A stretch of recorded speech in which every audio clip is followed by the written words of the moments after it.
Bonjour à toutes et à tous, chères flammes. Aujourd'hui, c'est une vidéo un petit peu spéciale. Je reçois Célia et Célia, je vais me permettre d'être un petit peu impolie parce que les auditeurs et auditrices qui m'écoutent ne me connaissent pas. Ils ne me connaissent que par ma voix, figure-toi. Donc, c'est la première fois que je fais une vidéo en me dévoilant. Donc, je voulais tous les embrasser déjà. Voilà, me montrer à la caméra, ça me paraissait assez propice pour faire cette interview. Je ne me sentais pas de me cacher et toi de te montrer à la caméra.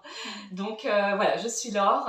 Peut-être certains m'écoutent depuis 2 ans et demi ou d'autres sont arrivés plus tard sur ma chaîne. Et donc aujourd'hui, je reçois Célia. On va parler de manifestation parce que ça me paraissait plutôt bien de parler de ça, de ce sujet-là concernant le lien de flamme jumelle. On va voir pourquoi. Bonjour à tous, bonjour Laure, merci de m'accueillir.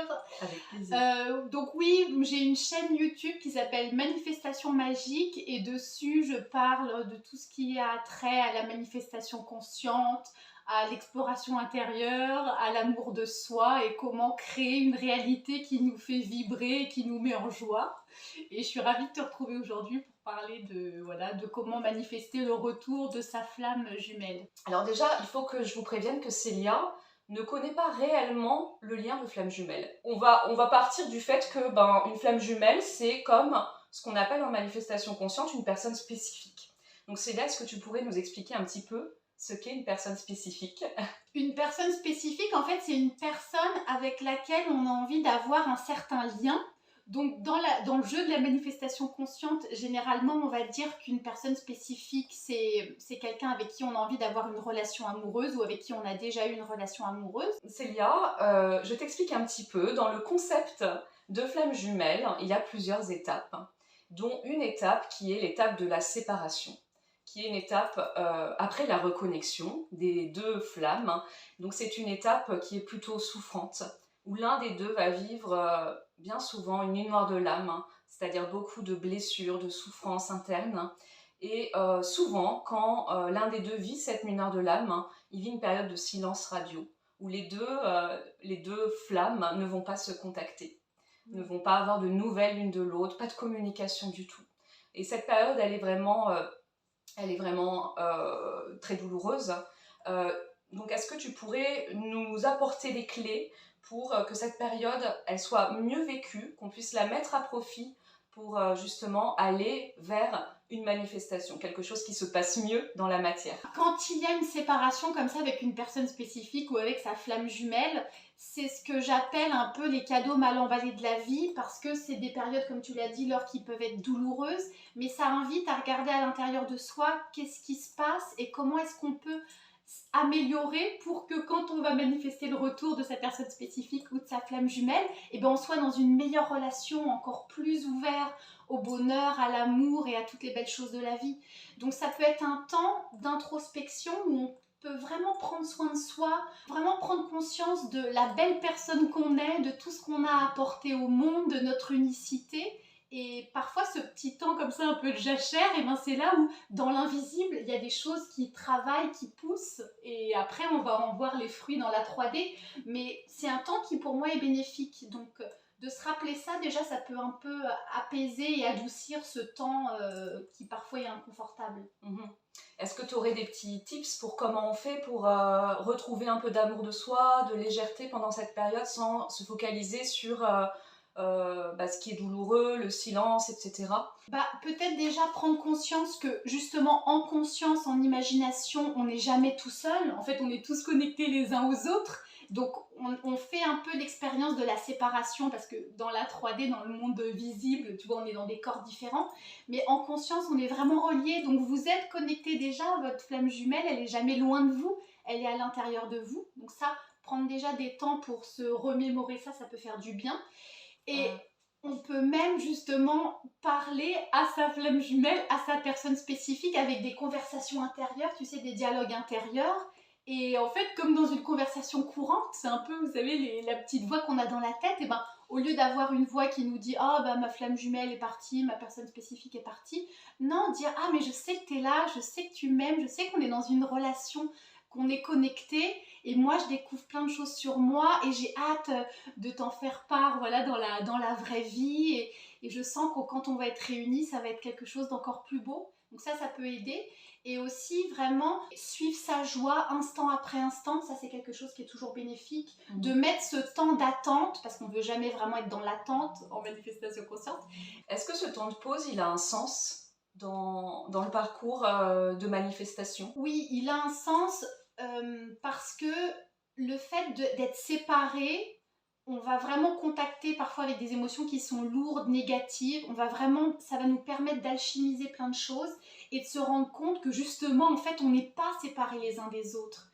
Et que c'est une illusion et que ça, de commencer vraiment à cultiver à l'intérieur de soi le fait que là, tout de suite maintenant, je suis connectée à tout le monde, dont à ma flamme jumelle, à ma personne spécifique, et je suis déjà un être complet, parfait, qui est aimé, qui mérite tout le bonheur, et ben c'est ça qui va permettre ensuite la bascule, tu sais, de conscience et de faire en sorte que dans la matière, ça se matérialise et qu'on ait le retour de notre flamme, de notre personne. Dans le parcours de flamme jumelle, il y a vraiment quelque chose de l'ordre de l'égrégore, c'est-à-dire des croyances qui sont apportées et parfois des croyances un petit peu limitantes, que le parcours risque d'être long, douloureux, souffrant, voilà, difficile, complexe, tu vois. Il y a des choses à comprendre de ce parcours et notamment une croyance que moi je pense être une croyance limitante, c'est que l'autre c'est un runner, qu'il fuit, qu'il nous fuit en fait, hein, que plus on va le pourchasser, faire des actions, mener des actions dans la matière, et plus lui, il va partir à distance. Est-ce que tu pourrais nous expliquer, toi, avec ton savoir, ton expérience, comment on peut réparer ces croyances, en faire quelque chose d'un peu plus léger pour permettre à l'énergie de s'alléger, de s'apaiser et quelque chose d'un peu plus joyeux en fait, de moins lourd? C'est déjà prendre conscience que les croyances, c'est juste une pensée, tu sais, qu'on s'est répétée et qu'on a adoptée. Et en fait, la croyance de « Ah, ça va être difficile, ça va être laborieux de retrouver ma flamme jumelle », on peut complètement switcher, faire un 180 et se dire « Non, j'ai eu la chance de rencontrer ma flamme jumelle, donc j'ai eu la chance de me connecter avec ma flamme et je sais qu'on est destiné à être ensemble. » Et voilà, je vais continuer à travailler sur moi, mais à explorer, à expérimenter dans la matière, mais j'ai envie que le chemin il soit joyeux, j'ai envie qu'il soit facile, et j'ai envie qu'il soit le plus doux possible pour moi. Et je sais que l'issue, de toute manière, c'est qu'on est ensemble, et c'est le bonheur et c'est l'amour.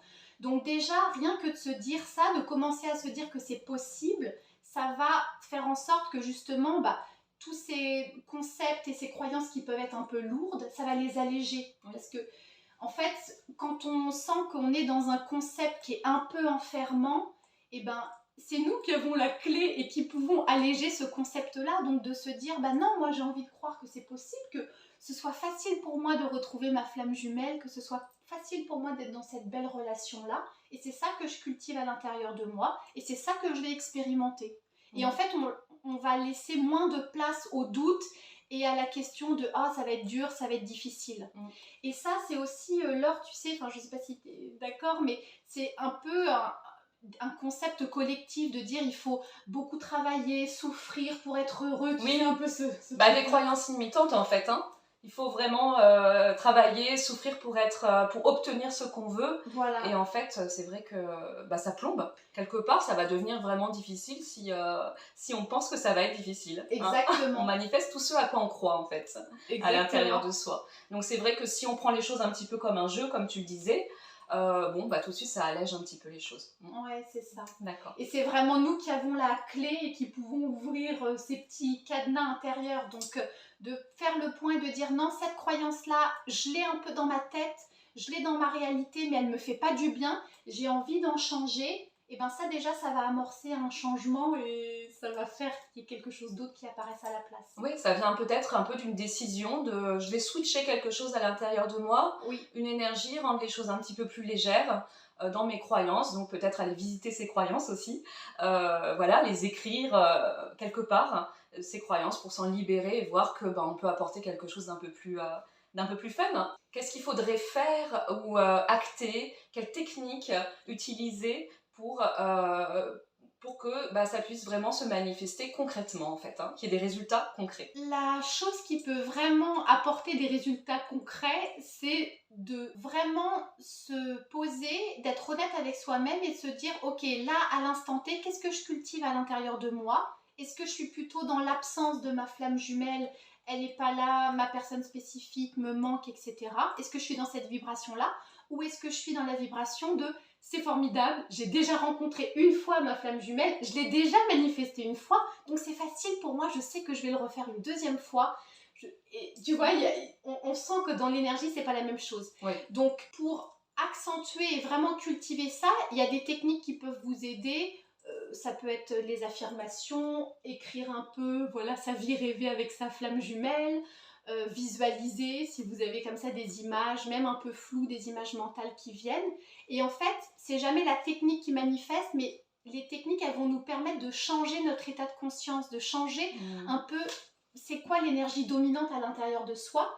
Et c'est ça qui ensuite va attirer, va faire revenir, on va dire, notre flamme jumelle. Comme magnétiser, en fait. Exactement. Quand tu vas sentir que l'énergie, elle est plus libre et plus apaisée, voilà. Et on se fait du bien aussi quand on s'envoie des petits scénarios, qu'on se laisse rêver. Hein. Exactement. Voilà. Donc, c'est utiliser l'imagination, mais à bon escient et dans le positif, dans ce qu'on veut créer. Parce qu'on a tendance, tu sais, à avoir une voix dans la tête, mais qui nous torture et qui nous fait imaginer des scénarios catastrophes. Là, c'est observer et dire non, moi, c'est ça que je veux créer, donc c'est ça que je cultive, et c'est ça exactement que je vais expérimenter. Donc après, les techniques, alors vous pouvez aller voir parce que sur la chaîne de Célia, elle donne vraiment plein de choses, plein de petites techniques. Une dernière question, Célia. Ce serait une fois qu'on a réussi à manifester, parce que si on a fait tout ça, logiquement, les choses arrivent dans la matière. Hein. C'est assez instantané. Enfin, peut-être pas instantané, mais c'est assez mécanique, on va dire. Oui, hein. c'est ça. Voilà, une fois que l'énergie elle est bien libre et qu'on a utilisé des techniques, qu'on se sent mieux et qu'on n'a plus de doute, généralement, ça revient vers nous.